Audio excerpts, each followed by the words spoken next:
Magandang araw mga kaibigan. Gusto kong magbigay ng reaksyon sa pahayag ng mga house leaders na parang natataranta sila, natatakot, humihiling, nagmamakaawa sa mga senador na itigil na ang ongoing Senate inquiry tungkol sa People's Initiative. So, bakit? Na pinapatigil, karapatan naman yun ng Senado.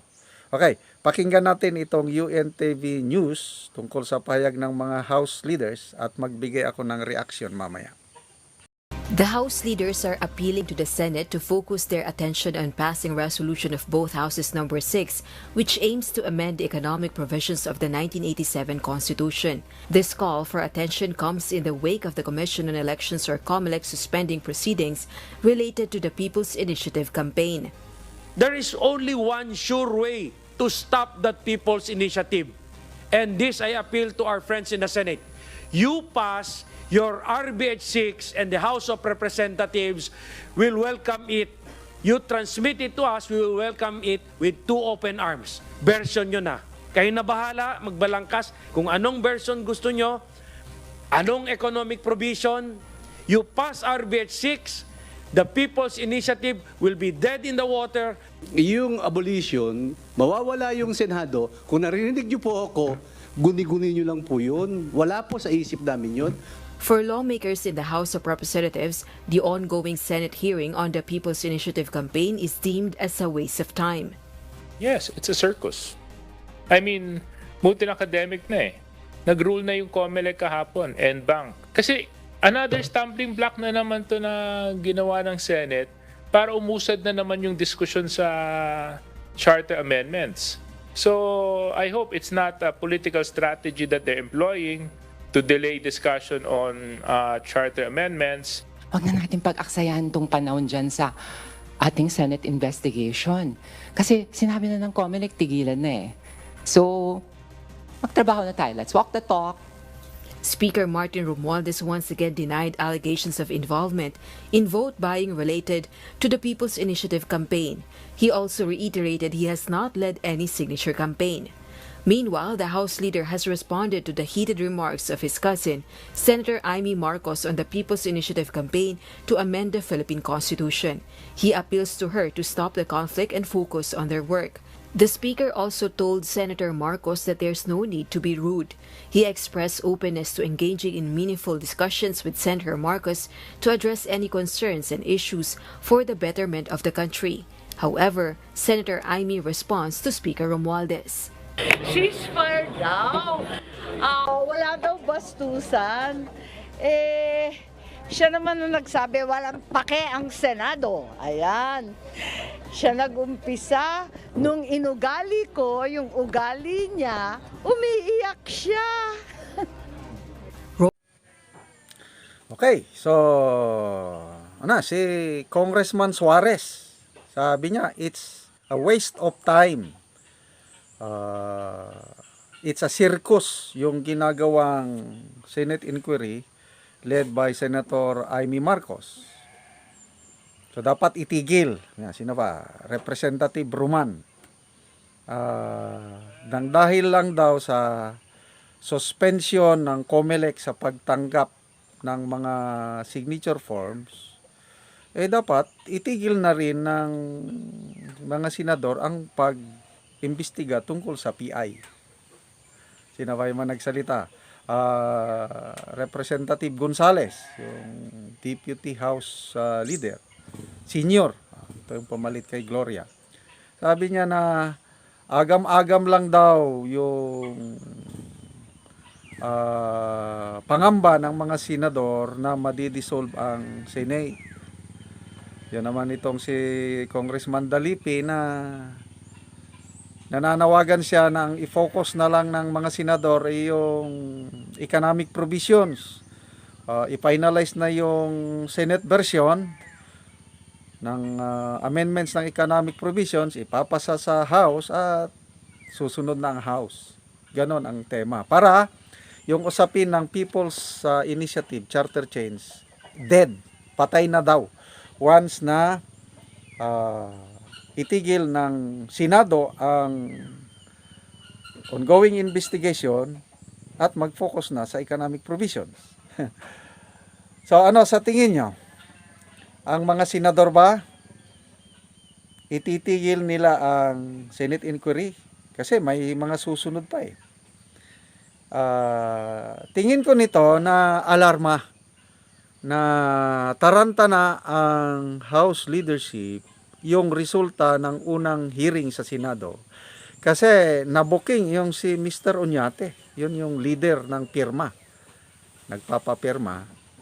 Nabuking siya, sabi niya wala siyang ugnayan kay Speaker Romualdez, hindi sila nagkita. Mamaya nung ipinakita yung picture niya sa loob ng bahay ni Speaker Romualdez, wala na, umamin na. So ito malaking kahihiyan sa tingin ko sa part ng Kamara dahil yung todo deny sila, sabi nila na wala silang kinalaman, very clear yung ebidensya at umamin na yung si Mr. Oñate na tumutulong si Speaker Romualdez. Ano ba? Napakalinaw.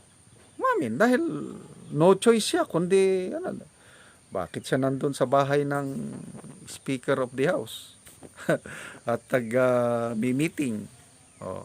Tapos pati pondo umamin na rin na may tulong ang House at yung sa susunod na hearing is obligado siya na i-divulge sino-sino yung mga fund donors ng perma kasi gagastos ka ng malaki dyan saan siya kukuha ng pundo kung walang tumutulong sa kanya, di ba? So, yan po ang kaganapan at to me, hindi dapat tumigil ang Senado sa pag-imbestiga. At ganon ang nakikita ko kina Senator Amy Marcos at iba pang senador kasi ang nakasalalay dito yung existence ng Senado. Ang nakasalalay dito yung kinabukasan natin, yung demokrasya natin. Kaya saludo ako sa ating mga senador na lumalaban yung manifesto nila na sila nagkaisa. Pati oposisyon nakiisa na rin na labanan yung People's Initiative. Matindi at ito na nga ginagawa nila at kaabang-abang po ang susunod na hearing. Anong petsa yung sunod na hearing kasi I'm very sure marami pang mga testigong lalabas. Kaya ito na, natatakot na ang House leadership. So anong lesson natin dito? Lesson is there is no perfect yung maggawa ka ng kalokohan, yung gano'n na may konting pandaraya, mabubuking at mabubuking pa rin. Yan ang nakikita ko ngayon dahil People's Initiative nga nakalagay sa Constitution na one way of amending the Constitution is People's Initiative. Lumalabas, hindi naman People's Initiative. Tumutulong ang mga congressmen, tumutulong ang House leadership. So, yun na, nabuking na sila. Kaya, grabe, sinong maniniwala sa panawagan? Yung mga narinig yung kongresista, Suarez, Roman, Dalipe, Gonzales. Palagay ko, dapat ang House leadership, itigil na ito once and for all. Yun naman ang hiling ni PRRD. Yung kanyang latest na press conference para tumigil na ang sigalot. Kasi grabe na ang sigalot ngayon ng dalawang kampo Itong Uniteam, nagka-watak-watak na. Ang hiling lang ni PRRD is itigil ang People's Initiative. Pag itinigil nila yan, happy days are over again. So, although magandang development yung pag-suspend ng COMELEC sa pagtanggap ng mga signature forms, but hindi pa rin yon assurance na titigil na nga sila. Eh paano kung ano lang yon, patibong lang yon?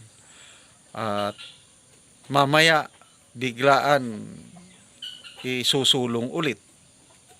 Eh di, walang kasiguruhan. Kaya mabuti pa, talagang itutuloy ng Senado yung kanilang investigasyon, inquiry, para mailantad pa ang buong katotohanan. And pag nailantad ng buong katotohanan, yan na, tayo na po, taong bayan ng Pag tayo na po ang nagre-react, kasi nasa atin, mga tao ang kapangyarihan eh.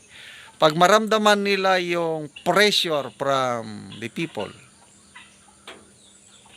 wala silang magagawa kundi ititigil kasi